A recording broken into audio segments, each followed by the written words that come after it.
Au milieu d'un stade gigantesque en Corée du Sud, des milliers de personnes crient d'impatience en attendant que les chanteuses du groupe Intri commencent leur grand spectacle. Ce qu'aucun de ses fans ne sait, c'est que les membres du groupe sont aussi des chasseuses de créatures monstrueuses.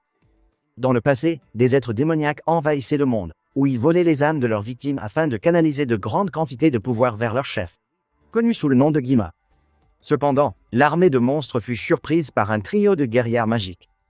Ces combattantes possédaient des voix capables de repousser les ténèbres des êtres démoniaques, et l'union entre les gens provoquée par la musique du trio créa une barrière protectrice.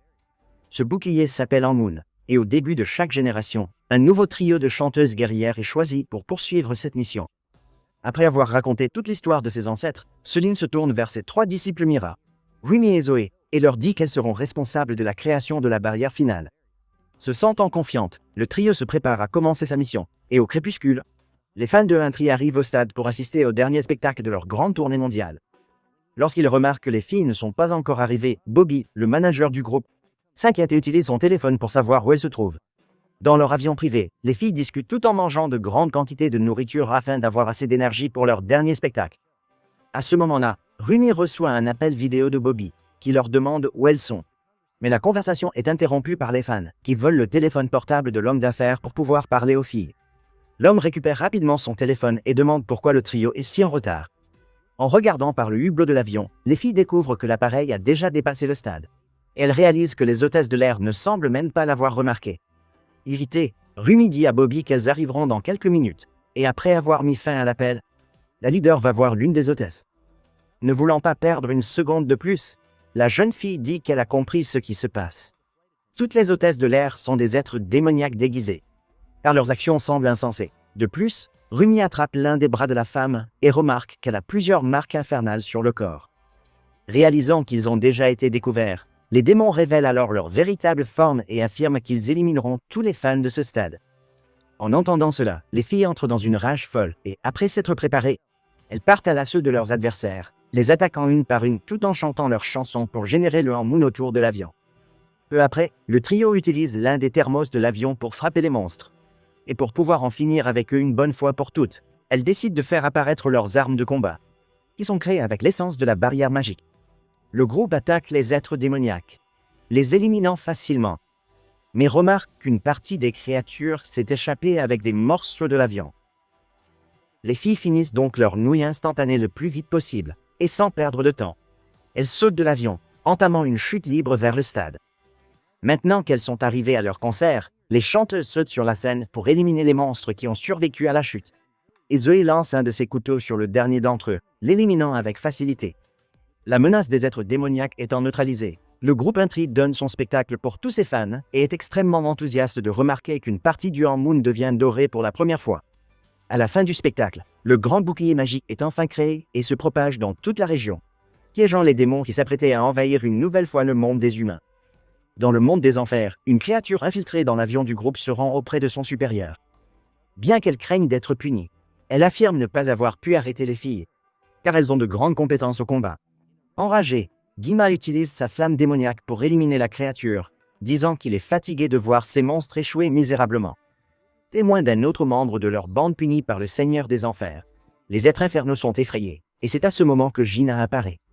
Avec son banjo, le jeune homme chante en s'approchant de Gima avec son tigre démoniaque et ses coéquipiers. Après qu'on lui ait demandé pourquoi il faisait tout cela, Gina révèle qu'il a une nouvelle idée pour affronter les guerrières et dit que cette fois, ils auront une grande chance de gagner. Le jeune homme explique que pour affaiblir toute l'énergie du Anmoon, ils doivent créer un faux groupe de musique afin de voler tous les fans qui maintiennent la barrière. Bien qu'il trouve l'idée amusante, Gima décide de permettre au groupe de commencer le plan. Et comme il sait que Gina a toujours agi en ne pensant qu'à lui-même, il lui demande quelle sera sa condition pour mener à bien cette mission. En entendant cela, le jeune démon se souvient des actions qu'il a commises dans le passé et dit que tout ce qu'il veut, c'est que ses souvenirs soient effacés. De retour au stade, le trio est encouragé par l'apparition d'une pièce dorée dans leur Anmoon. Et après avoir dit au revoir à Bobby et à son équipe, elles se dirigeant vers leur immeuble. Heureuses de pouvoir enfin se reposer, Zoé et Mira prennent des dizaines de friandises dans la cuisine et se dirigeant vers le canapé pour se détendre un peu. Au même moment, Rumi décide de sortir le nouvel album du groupe afin qu'elle puisse générer le Anmoon doré le plus vite possible. Peu après, la jeune fille se rend dans un placard gigantesque, où elles découvrent les nouvelles tenues qu'elles porteront lors de leur prochaine tournée mondiale. Rumi se rend rapidement auprès de Zoé et Mira, qui paniquent en remarquant que leur amie porte déjà sa nouvelle tenue. À ce moment-là, Bobby apparaît, disant que le monde entier écoute déjà le nouvel album. Et bien qu'elles soient fatiguées, les filles se sentent enthousiastes et décident de continuer leur travail. Quelques jours plus tard, le groupe donne une interview dans l'un des studios de la ville et révèle que leur prochain concert aura lieu dans quelques minutes, où ils diffuseront leurs nouvelles chansons à tous leurs fans. Pendant que ses amis se préparaient pour l'enregistrement, Rumi s'est rendu dans sa loge et a commencé à observer les marques démoniaques autour de ses bras. Essayant de ne pas y penser, la chanteuse remet sa tenue et retourne en studio avec ses amis pour commencer l'enregistrement de la nouvelle chanson. Soudain, la voix de Rumi se brise et elle ne comprend pas pourquoi cela a pu se produire.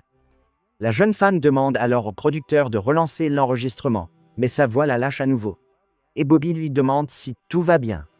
Comme elle ne comprend pas ce qui se passe, Rumi demande une pause de 5 minutes, ce qui fait paniquer le manager car des dizaines de milliers de fans attendent le trio à l'extérieur.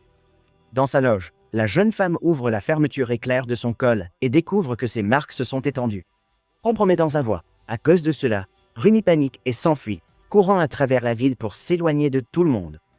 La jeune fille se souvient de sa conversation avec Selna, où il est révélé qu'elle est la fille d'un puissant démon ayant eu une relation avec sa mère, une grande guerrière magique. Pour que Rumi reste concentré, la femme a expliqué que sa disciple n'était pas comme ces créatures et que ses marques disparaîtraient dès l'apparition du hormone doré. Malgré cela, on avait toujours appris à la jeune femme à cacher son secret à tout le monde et elle a décidé de faire de même avec ses meilleurs amis. Après quelques minutes de course à travers la ville, Rumi atteint le sommet d'un des immeubles. Et malgré ses tentatives répétées, elle n'arrive pas à terminer la chanson. Indignée, la jeune femme se met à crier, provoquant une onde de choc due à sa colère, ce qui l'inquiète de plus en plus. Quelques heures plus tard, Rumi retrouve ses amis dans son appartement, et en entendant son ami dire que sa voix la lâche, Zoé tente de la réconforter, en disant qu'elle a une idée pour résoudre cette situation. Le lendemain, le trio se déguise pour pouvoir se promener dans les rues, et Zoé emmène ses amis au cabinet du docteur Han, où elles reçoivent une boîte de tonique pour la gorge qui aideront la jeune femme à se rétablir. En sortant de l'établissement, les chanteuses tombent sur un groupe de jeunes hommes qui s'approchent d'elles, et à cause de leur apparence, elles tombent complètement amoureuses. Peu après, Rumi bouscule l'un d'eux, ce qui la fait tomber par terre. Mais le jeune homme ne s'en soucie pas et continue son chemin. Irritées par l'attitude de l'homme, les filles aident leur ami à se relever et se préparent à partir. À ce moment-là, le trio entend une chanson et, en s'approchant de la source du son, elle trouve les jeunes hommes en train de danser et de chanter autour des gens et découvre qu'il s'agit d'un nouveau groupe de musique appelé les Saja Boys. Pendant la performance, les filles découvrent qu'il s'agit en fait de démons déguisés. Et Rumi dit qu'elles doivent les éliminer le plus vite possible. Réalisant que leurs fans sont une fois de plus en danger, les membres du groupe Intri se préparent à combattre leurs nouveaux rivaux et envahissent le lieu où ils se produisent pour mener une attaque surprise. Cependant, les démons déguisés sont déjà au courant de la présence des filles. Et pendant l'émission, ils les invitent sur scène, les forçant à descendre par un toboggan. Bien qu'enragées, les chanteuses essaient d'éviter que leurs fans ne remarquent que quelque chose ne va pas. Et à la fin du spectacle, elles se lancent à la poursuite du groupe, qui s'est réfugié dans des toilettes. Rapidement, le trio entre dans le lieu en brandissant leurs armes. Et avant qu'elles ne puissent être attaquées, Gina ouvre des dizaines de portails d'où plusieurs démons aquatiques émergent des baignoires. Les chasseuses poursuivent les créatures, et Rumi rattrape le groupe, réussissant à coincer Gina. Pendant ce temps, Zoé et Mira se battent côte à côte pour éliminer les démons. Et pendant le combat, elles remarquent que le hormone s'affaiblit de plus en plus, permettant à d'autres monstres d'émerger. Dans l'un des saunas, Rumi se bat furieusement contre Gina, qui esquive facilement ses attaques. Et c'est alors qu'il remarque les marques sur le bras de la jeune fille. Confus, le jeune homme commence à se demander comment cela est possible, et soudain, l'une des créatures détruit une partie du mur, permettant à la jeune fille de voir ses amis encerclés par les êtres démoniaques. Paniqué à l'idée que son secret soit découvert, Rumi est paralysé, ce qui rend le duo encore plus désespéré. À ce moment-là, la jeune femme est sauvée par Gina, qui la serre dans ses bras avant de s'enfuir, en nouant un morceau de tissu autour de la zone déchirée de son costume. Maintenant que ses marques sont à nouveau protégées, Rumi retrouve ses amis, et en quelques secondes, les guerrières magiques parviennent à éliminer jusqu'au dernier démon de l'endroit. Peu après, le trio est chassé des toilettes par un vieil homme, qui retourne se laver normalement, sans même imaginer que son âme est en train d'être volée par l'une des créatures qui a réussi à se cacher des chasseuses. Dans l'immeuble de l'Intri, les filles observent la ville, et lorsqu'elles remarquent que le hormone s'affaiblit de plus en plus, elles s'inquiètent de ce qui pourrait arriver. Soudain, Bobby apparaît et dit que les Saja Boys envahissent tous les réseaux sociaux. Fatiguée de tout cela, Rumi déclare qu'il est temps pour elle d'écrire leur prochain tube. Et les filles sont excitées à l'idée d'en finir avec ces démons une bonne fois pour toutes. Plus tard, la leader du groupe se rend sur le balcon de sa chambre, où elle est surprise par un oiseau sinistre qui la conduit au tigre démoniaque de Gina. La créature remet alors une lettre à la jeune fille, et en l'ouvrant, Rumi se rend compte qu'il s'agit d'une invitation du leader des Saja Boys à se rencontrer le soir même. Peu après, le tigre se téléporte, mais malgré sa réticence, la jeune femme décide d'accepter l'invitation et part à la rencontre du jeune homme. En arrivant sur les lieux, Rumi tente une attaque surprise contre Gina, mais elle découvre qu'il ne s'agit que d'un mannequin. Et lorsqu'elle voit le leader du groupe rival, elle tente de l'attaquer à nouveau. Le jeune homme tente alors de la calmer, en disant qu'il est seulement venu pour parler, et explique que Gima est responsable de tout ce qui s'est passé dans sa vie. Gina révèle que dans le passé, son âme a été emprisonnée par le Seigneur des démons, et sentant qu'il s'identifie à Rumi, il lui demande de lui raconter comment elle a reçu ses marques. La jeune fille refuse et tente de l'attaquer, mais le jeune homme se téléporte, la laissant frustrée. Au fil du temps, les chanteuses continuent de composer leurs nouvelles chansons, et pendant la production, elles sortent chasser les démons qui surgissent des failles du Hormoon. De plus, le tigre démoniaque continue de tourmenter Rumi, et pour ne pas être découverte par ses amis, elle essaie de garder la créature cachée dans sa chambre. Quelques jours plus tard, les filles se préparent à une séance d'autographes pour leurs fans. Mais elles sont soudainement surprises par les Saja Boys, et pour que le public ne soit pas divisé, Rumi dit qu'ils s'assieront tous ensemble. En conséquence, les chanteuses signent les affaires de tout le monde sur place. Mais grâce à cela, les fans commencent à créer des théories sur l'union des groupes, affirmant que les filles semblent avoir des liaisons amoureuses avec les membres des Saja Boys. Plus tard, alors qu'elle écrit les paroles de la chanson dans sa chambre, Rumi est surprise par Mira. Malgré de grandes difficultés, elle parvient à cacher le tigre démoniaque, qui a commencé à la harceler quotidiennement. Réalisant qu'elle ne pourra pas supporter la créature bien longtemps, la jeune fille renonce à ignorer les invitations et décide de rencontrer Gina. Pendant ce temps, les êtres démoniaques continuent de capturer des âmes dans toute la région. Et au fil des jours, des dizaines de personnes commencent à disparaître dans toute la ville. Après avoir rencontré Gina, la jeune femme prétend avoir découvert un moyen de le libérer des griffes de Gima et révèle que le Seigneur des démons n'aura aucune influence sur le monde des humains après la génération du Hormoon doré. Rumi demande aux chanteurs d'aider le groupe Intri à redevenir célèbre, car une fois qu'elles pourront établir un lien assez fort avec leurs fans, elles pourront créer une barrière qui bannira Gima pour toujours. De plus, la jeune fille dit que si Gina veut être libre des manipulations du Seigneur des démons, il peut rester dans le monde des humains après la création du Hormoon doré et vivre le reste de sa vie en toute liberté. Malgré cela, le jeune homme est réticent à accepter la demande, et c'est à ce moment que le duo est surpris par une vendeuse de bracelets, qui présente à Rumi l'un de ses produits. Pour tenter de convaincre Gina, la jeune fille lui demande de garder le bracelet et dit que la seule façon pour eux de devenir libres est de vaincre le grand chef maléfique. Quelques jours plus tard, le trio de chanteuses répète sur la scène de leur concert, et Rumi dit qu'elle n'aime pas les paroles qu'elles ont produites jusqu'à présent. En entendant cela, les filles sont extrêmement confuses et interrogent leur amie sur son comportement. Mais soudain, une onde de choc traverse l'endroit. Croyant qu'une grande horde de monstres est sur le point d'émerger, les filles décident d'abandonner la répétition, laissant Bobby seule une fois de plus. Le trio se rend alors sur le toit d'un métro, où elles rencontrent des centaines de démons qui se dirigent vers elles.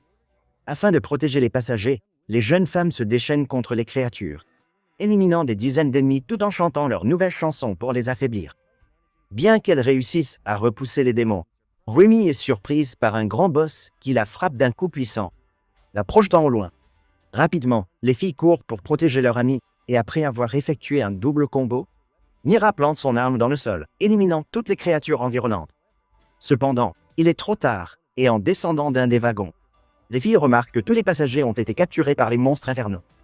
Le métro arrive alors à la station, et déçus par l'absence de leur amie, Mira et Zoé s'en vont. Quelques heures plus tard, Rumi rencontre à nouveau Gina, et pendant la conversation, la jeune femme admet que depuis qu'elle a commencé à lui parler, sa voix semble être revenue à la normale. Peu après, le duo commence à chanter ensemble, et à la fin de la chanson, Gina se rend compte qu'il n'entend plus la voix de Gima dans sa tête. Grâce à cela, le jeune démon finit par se convaincre d'aider la jeune fille et promet qu'il fera perdre sa renommée à son groupe lors de leur prochaine performance. Enthousiaste, la jeune femme décide de rentrer chez elle, mais à ce moment-là, Gina est ramenée dans les domaines du Seigneur infernal, qui lui rappelle ce qu'il a vraiment fait dans son passé. Après avoir revu les souvenirs du moment où il a abandonné sa famille alors qu'elle avait le plus besoin de son aide, Gina panique, mais Gima dit qu'il tiendra son accord et effacera ses souvenirs si son subordonné fait ce qu'on lui dit. Le lendemain, les filles réussissent à se réconcilier et décident de choisir une autre chanson à chanter lors de leur prochain concert. Au crépuscule, le stade se remplit de milliers de fans, et le présentateur lance le grand spectacle. Alors qu'elles se dirigeaient vers leur loge, les filles ont croisé Gina et son groupe se rendant sur scène. Et Rumi a remarqué que le jeune homme semblait avoir une expression beaucoup plus sérieuse qu'auparavant. Enthousiaste, le présentateur déclare que le spectacle des Saja Boys est sur le point de commencer. Mais à ce moment-là, toutes les lumières s'éteignent, laissant le public extrêmement confus. Peu après, Bobby se précipite pour avertir ses chanteuses que leurs rivaux viennent de se battre sur scène et affirme que ce sera leur meilleure chance de reconquérir tous leurs fans. En entendant cela, les filles reprennent espoir et se dirigent vers la scène, où elles commencent leur spectacle incroyable, rendant tout le public extrêmement enthousiaste. Pendant la chanson, Zoé et Mira quittent la scène pour que Rumi puisse faire son solo. Et avant de pouvoir revenir, elles voient Bobby être emmené par la sécurité. Sans réfléchir, les filles courent pour protéger leur ami, mais ce faisant, elles découvrent qu'il s'agissait en fait d'un trio d'êtres démoniaques qui avaient utilisé leur pouvoir pour les tromper. Au même moment, le courant est soudainement coupé dans la salle, et peu après, une nouvelle chanson commence, et Rumi remarque que ce sont les paroles qu'elles avaient décidé d'écarter la veille. À ce moment-là, la jeune femme est surprise par une paire de démons transformés en ses amis, qui commencent à la pousser et à l'encercler sur la scène. Pour déstabiliser la jeune fille, les créatures enlèvent le costume doré de Rumi, ce qui révèle ses marques à tout le monde, la rendant complètement désespérée et la faisant crier. Grâce à cela, tous les projecteurs de la salle sont détruits, et après avoir quitté la scène, la jeune femme tombe sur ses amis, qui évitent de s'approcher d'elle. Paniquée, Rumi essaie d'expliquer ce qui se passe et leur crie de ne pas la quitter. Mais cela ne fait qu'effrayer encore plus les filles, qui dégainent leurs armes pour se protéger. Dévastée par tout ce qui vient de se passer, la jeune femme s'enfuit et, lorsqu'elle rencontre Gina, elle se demande pourquoi il a fait tout cela. Le démon répond alors que tout ce qu'il avait dit jusqu'à présent n'était qu'un mensonge, et que Rumi devrait se contenter de qui il est vraiment, car il n'y a rien à y faire. Après la dispute, Gina quitte les lieux, et se sentant coupable de tout ce qui se passe, la jeune femme abandonne tout, laissant une fissure maléfique partout où elle passe. Au même moment, Zoé et Mira remarquent que le Hanmoon est sur le point de se dissiper. Et Bobby reste silencieux en voyant le public du groupe Intri diminuer rapidement. Peu après, les Saja Boys apparaissent sur tous les écrans de la salle. Et Gina révèle qu'ils vont rendre hommage au groupe de K-pop féminin qui a été détruit après la catastrophe. Le chanteur annonce que son groupe se produira à la Grande Tour de l'Âme et invite tout le monde à assister au spectacle. Avant qu'ils ne puissent réagir, Bobby, Zoé et Mira commencent à entendre des voix dans leur tête, ce qui leur fait perdre le contrôle de leurs actions. Et comme tout le monde, ils se dirigent vers le lieu du spectacle. Pendant ce temps, Gina et son groupe attendent le début du grand banquet des démons. Et dès que le spectacle commence, ils chantent leur nouvelle chanson, vêtus de leur vrai costume. Au fil du spectacle, Gima grandit, tandis que le groupe utilise ses pouvoirs pour flotter autour de la scène pendant leur chanson. Pendant la performance, le public entre dans un état d'hypnose, ce qui amène tout le monde à se diriger vers les failles infernales. Mais alors que tout semblait perdu, Rumi apparaît et interrompt le spectacle avec sa voix. Se sentant victorieux, Gima dit qu'il n'y a plus rien à faire. Et malgré ses provocations, la jeune femme décide de continuer à chanter, ce qui libère Zoé et Mira de l'hypnose. De retour, les filles chantent ensemble, et pour les arrêter, le Seigneur infernal invoque des milliers de créatures pour les éliminer. Cependant, les guerrières magiques ne se laissent pas intimider et, à l'aide de leurs armes, elles détruisent chaque monstre avec facilité, tandis que leurs voix font émerger le Hanmoon. Soulagés d'être à nouveau réunis, le groupe Intri s'embrasse, ce qui transforme leur costume en une nouvelle version. Sans perdre de temps, le trio se dirige vers la scène, mais à ce moment-là, Gima absorbe la force de tous les démons qui l'entourent et lance ses flammes en direction de Rumi, tandis que les Saja Boys partent à l'attaque de Zoé et Mira. Avant d'être éliminée par l'attaque du Seigneur infernal, la jeune femme fut sauvée par Gina, qui lui demanda pardon pour tout ce qu'il avait causé dans sa vie. Désespérée, Rumi supplie le jeune homme de ne pas partir car tout ce qu'elle veut, c'est que tout le monde soit libre. Gina répond alors que c'est déjà chose faite, et donne son âme à son ami, ce qui fait que la chasseuse reçoit un grand niveau de puissance. Enragée, Rumi porte un coup puissant à Gima, qui est coupé en deux. Puis elle charge le Seigneur des démons pendant que ses amis éliminent chaque membre des Saja Boys. Pour en finir une bonne fois pour toutes, le trio s'unit pour voler vers Gima. Et avec tout le pouvoir qu'elles ont reçu de leurs fans, les guerrières magiques réussissent enfin à le vaincre. Grâce à cela, le Hanmoon est entièrement restauré dans le monde entier, et alors qu'elles sont applaudies par leurs fans, Les filles sont heureuses d'avoir enfin vaincu la plus grande menace de tous les temps. Qu'avez-vous pensé de ce film? Dites-le nous dans les commentaires ci-dessous. Si vous aimez la vidéo, likez et abonnez-vous pour plus de résumés de films.